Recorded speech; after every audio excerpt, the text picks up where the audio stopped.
Hello বন্ধুরা, আশা করি তোমরা প্রত্যেকেই ভালো আছো। আজকের এই ভিডিওতে আমরা ইস্টার্ন রিজিয়নের হুগলি জেলার 2016 সালের গ্রুপ ডি কাট অফ বিস্তারিতভাবে বিশ্লেষণ করে দেখব। কোন পোস্টে কতটা কাট অফ গিয়েছিল, কতগুলি শূন্যপদ বা ভ্যাকান্সি ছিল, পুরুষ ও মহিলা প্রার্থীদের জন্য আলাদা কাট অফ কত ছিল, সব কিছুই আজ ধাপে ধাপে আলোচনা করব। চলো তাহলে একেবারে শুরু থেকেই বিষয়টা দেখে নেওয়া যাক। প্রথমে আসি গ্রুপ ডি ল্যাব অ্যাটেন্ডেন্ট পদের কথায়। হুগলি জেলায় এই পদের জন্য মোট 22টি ভ্যাকান্সি ছিল। এই 22টি পদের মধ্যে মেল ফিমেল কম্বাইন্ড জেনারেল ক্যাটাগরির যে টপার ছিলেন তিনি মোট 48 নম্বর পেয়েছিলেন। এর মধ্যে ওএমআর পরীক্ষায় তিনি 43 নম্বর পেয়েছিলেন এবং পার্সোনালিটি টেস্ট বা ইন্টারভিউতে 5 নম্বর পেয়েছিলেন। তোমরা যদি একটু ভালো করে লক্ষ্য করো তাহলে দেখতে পাবে যে ইন্টারভিউতে অধিকাংশ প্রার্থী মোটামুটি 3.5 বা তারও বেশি নম্বর পেয়েছেন। অর্থাৎ ইন্টারভিউয়ের নম্বর এখানে যথেষ্ট গুরুত্বপূর্ণ ভূমিকা পালন করেছে। তাই যারা ইস্টার্ন রিজিয়নে পরীক্ষার জন্য প্রস্তুতি নিচ্ছ তারা অবশ্যই একটা বিষয় মাথায় রাখবে, পার্সোনালিটি টেস্টে অন্তত 3.5 নম্বর পাওয়ার চেষ্টা করতেই হবে। কারণ ভালো ইন্টারভিউ নম্বর অনেক সময় ফাইনাল মেরিটে বড় পার্থক্য করে দেয়। এখানে কাট অফ গিয়েছিল যদি আমরা দেখি তাহলে 44.50 কাট অফ গিয়েছিল। অন্যদিকে শুধুমাত্র যদি আমরা দেখি মেল ক্যাটাগরি 40.50, হ্যাঁ এখানে 40.50, 22 জন। অন্যদিকে শুধুমাত্র মেল ক্যাটাগরির ক্ষেত্রে গ্রুপ ডি অ্যাটেন্ডেন্ট পদের কাট অফ ছিল এখানে 47.50। এখানে দুটি ভ্যাকান্সি ছিল তাই এখানে 47.50 যথেষ্টই কাট অফ বেশি গিয়েছে।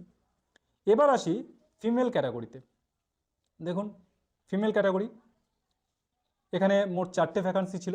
এই বিভাগে কাট অফ নেমে এসেছিল 45.50-তে, অর্থাৎ পুরুষদের তুলনায় মহিলাদের কাট অফ এখানে কিছুটা কম ছিল, যা আমরা স্পষ্টভাবে দেখতে পাচ্ছি। এরপর আমরা দেখব এসসি ক্যাটাগরি। এসসি ক্যাটাগরি এখানে মোট 5টি ভ্যাকান্সি ছিল এবং এই বিভাগে কাট অফ গিয়েছিল যদি আমরা দেখি 43 কাট অফ গিয়েছিল। এবং এখানে একটা গুরুত্বপূর্ণ বিষয় তোমাদের জানিয়ে রাখি, তোমাদের মধ্যে অনেকেই বারবার জানতে চাইছো যে ডিস্ট্রিক্ট ওয়াইজ কাট অফ কেমন হতে পারে। 2016 সালের এই তথ্যগুলো বিশ্লেষণ করলে আমরা একটি বাস্তবসম্মত ধারণা অবশ্যই পেতে পারি।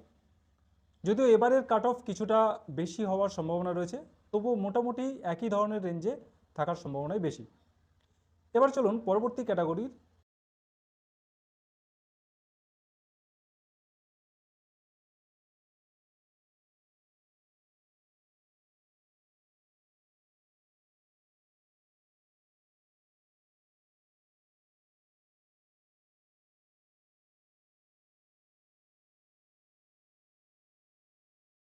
কাট অফ আমরা একটু দেখে নিই। শুধুমাত্র মেল ক্যাটাগরির ক্ষেত্রে গ্রুপ ডি ল্যাব অ্যাটেন্ডেন্ট পদের কাট অফ ছিল এখানে 44, একটি ভ্যাকান্সি ছিল, 44 কাট অফ গিয়েছিল। এরপর আসি এসটি ক্যাটাগরিতে। হুগলি জেলা ইস্টার্ন রিজিয়নে এই ক্যাটাগরিতে মোট 12টি ভ্যাকান্সি ছিল এবং এই 12টি ভ্যাকান্সির কাট অফ নেমে দাঁড়িয়েছিল 34। তোমরা দেখতেই পাচ্ছ যে এখানে কিন্তু যিনি শেষ প্রার্থী তিনি ওএমআরে 31 নম্বর পেয়েছিলেন এবং পার্সোনালিটি টেস্টে 3 নম্বর পেয়েছিলেন, মোট 34 নম্বর। তো কাট অফ যথেষ্টই নেমেছিল যেহেতু এসটি ক্যাটাগরি। এবার যদি আমরা দেখে নিই যে গ্রুপ ডি ল্যাব অ্যাটেন্ডেন্ট এটিও হিন্দি মিডিয়াম, এখানে মোট 3টি ভ্যাকান্সি ছিল এবং এই বিভাগে কাট অফ গিয়েছিল 39। তাহলে আমরা দেখতে পেলাম। এবার চলুন গ্রুপ ডি পিয়ন পদের দিকে নজর দেওয়া যাক। তো পিয়ন পদ ইস্টার্ন রিজিয়নে হুগলি জেলায় জেনারেল ক্যাটাগরি মেল ফিমেল কম্বাইন্ডের জন্য গ্রুপ ডি পিয়ন পদে মোট এখানে 99টি ভ্যাকান্সি ছিল। এত বেশি শূন্যপদ থাকার কারণে কাট অফ তুলনামূলকভাবে আশা করি কিছুটা কমই যাবে। দেখে নিই আমরা কাট অফ কত ছিল এই রিজিয়নে। যেহেতু 99টি ভ্যাকান্সি ছিল তাই এখানে কাট অফ নেমেছিল 44.50 এবং ওএমআরে 41 নম্বর পেয়েছিলেন শেষ প্রার্থী এবং পার্সোনালিটি টেস্টে 3.5 নম্বর পেয়েছেন, অর্থাৎ এই 2 নম্বর মিলিয়ে মোট ফাইনাল কাট অফ তার গিয়েছিল 44.50। তো এখান থেকেও একটি বিষয় পরিষ্কারভাবে বোঝা যায়, ভালো ওএমআর নম্বরের পাশাপাশি ইন্টারভিউয়ের নম্বরও চূড়ান্ত ফলাফলে যথেষ্ট গুরুত্বপূর্ণ ভূমিকা পালন করে। এবার আসি শুধুমাত্র মেল ক্যাটাগরির গ্রুপ ডি পিয়ন পদের কথায়। এখানে মোট 2টি ভ্যাকান্সি ছিল এবং কাট অফ পৌঁছেছিল 48-এ। তো কাট অফ যথেষ্টই গিয়েছে, কারণ যেহেতু মাত্র 2টি ভ্যাকান্সি ছিল। অন্যদিকে ফিমেল ক্যাটাগরিতে গ্রুপ ডি পিয়ন পদের জন্য 24টি ভ্যাকান্সি ছিল, আর এখানে কাট অফ ছিল, যদি আমরা দেখি 44.50 কাট অফ গিয়েছিল। এবং যে প্রার্থী এই কাট অফ অর্জন করেছিল তিনি ওএমআরে 41 নম্বর পেয়েছেন এবং পার্সোনালিটি টেস্টে প্রায় 3.5 নম্বর পেয়েছিলেন। এরপর যদি ওবিসি ক্যাটাগরির কথা বলি, তাহলে সেখানে মাত্র একটি ভ্যাকান্সি ছিল, ফলে প্রতিযোগিতা অনেক বেশি হওয়ায় কাট অফ উঠে গিয়েছিল 47.50। এবার আসি আমরা এসসি ক্যাটাগরিতে। এখানে টপার প্রার্থী ওএমআরে 43 নম্বর এবং পার্সোনালিটি টেস্টে 4.5 নম্বর পেয়েছিলেন। তিনি মোট 47.50 নম্বর পেয়েছিলেন। তো এখান থেকে স্পষ্ট বোঝা যাচ্ছে যে ইন্টারভিউয়ের নম্বর ফাইনাল মেরিটে অত্যন্ত গুরুত্বপূর্ণ ভূমিকা পালন করছে। এই ক্যাটাগরিতে মোট 96টি ভ্যাকান্সি ছিল।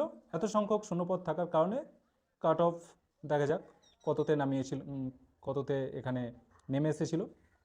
যেহেতু 96টি ভ্যাকান্সি ছিল, তো এখানে কাট অফ নেমে দাঁড়িয়েছিল 42। তো যথেষ্টই কাট অফ কমেছিল।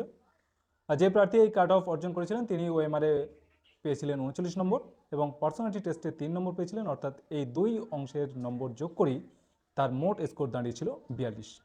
তো এখান থেকেও বোঝা যাচ্ছে শুধুমাত্র নিম্নলিখিত পরীক্ষায় ভালো নম্বর পেলেই হবে না, মানে লিখিত পরীক্ষাতে তাতে ভালো নম্বর পেলেই হবে না, পার্সোনালিটি টেস্টেও কিন্তু ভালো নম্বর তুলতে হবে। এবার আমরা আসি SC category, only female. SC category এটা মেল ফিমেল দুটোই আছে। তো এখানে না এটা 96টা ভ্যাকান্সি এবং শেষ প্রার্থী 42 নম্বর পেয়েছিলেন।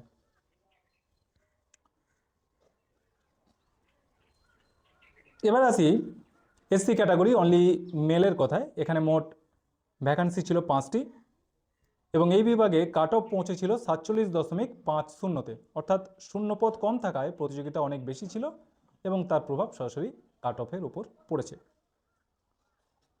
অন্যদিকে এসসি ক্যাটাগরি অনলি ফিমেলেতে গ্রুপ ডি পিয়ন পদের জন্য মোট 10টি ভ্যাকান্সি ছিল। হুগলি জেলায় এই বিভাগে কাট অফ নেমেছিল 41 নম্বর। এবার দেখা যাক এসটি ক্যাটাগরি মেল ফিমেল কম্বাইন্ডের তথ্য। এখানে বাংলা মাধ্যমে গ্রুপ ডি পিয়ন পদের জন্য মোট 21টি ভ্যাকান্সি ছিল।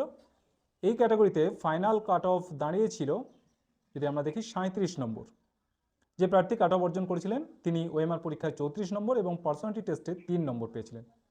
তো এখানে আমরা কিন্তু একটা জিনিস দেখতে পাচ্ছি যে কাট অফ কিন্তু যথেষ্টই কমেছিল, যেহেতু এসটি ক্যাটাগরি, সেই জন্য। এরপর যদি এসটি ক্যাটাগরি অনলি মেলের কথায় দেখি, তাহলে সেখানে মোট 2টি ভ্যাকান্সি ছিল এবং কাট অফ গিয়েছিল 43, অর্থাৎ এই বিভাগে প্রতিযোগিতা তুলনামূলকভাবে বেশি ছিল। অন্যদিকে এসটি ক্যাটাগরি ফিমেল ক্যাটাগরিতে মোট 3টি ভ্যাকান্সি ছিল এবং এখানে কাট অফ নেমে দাঁড়িয়েছিল 40-এ। এবার আসি গ্রুপ ডি পিয়ন এর কথায়। Hindi medium male female combined বিভাগে হিন্দি মিডিয়ামে কাট অফ ছিল 40। একইভাবে এসসি ক্যাটাগরি হিন্দি মিডিয়াম এই বিভাগে মেল বিভাগের ক্ষেত্রেও দেখা যাচ্ছে যে এখানে কাট অফ ছিল 40। তো দুটোতেই সেম ছিল। আর যদি তেলেগু মিডিয়াম এর কথা বলি, তাহলে সেই সময় এই মাধ্যমেও নিয়োগ হয়েছিল। এখানে ফাইনাল কাট অফ দাঁড়িয়েছিল 37.50। তাহলে এখানে কাট অফ যথেষ্টই কম গিয়েছিল তেলেগু মিডিয়াম। তো এই ছিল ইস্টার্ন রিজিয়নের হুগলি জেলার 2016 সালের গ্রুপ ডি কাট অফের সম্পূর্ণ বিশ্লেষণ। পরবর্তী ভিডিওতে আমরা নর্দার্ন রিজিয়ন নিয়ে বিস্তারিত আলোচনা শুরু করব। সেখানে প্রথমেই থাকবে আলিপুরদুয়ার জেলা। সেই জেলার প্রতিটি ক্যাটাগরির ভ্যাকান্সি, কাট অফ, সম্ভাব্য বিশ্লেষণ এবং গুরুত্বপূর্ণ তথ্য ধাপে ধাপে তোমাদের সামনে তুলে ধরব। তাই ভিডিওটি যদি তোমাদের উপকারে লাগে তাহলে অবশ্যই পরবর্তী পর্বটি মিস করবে না। ধন্যবাদ।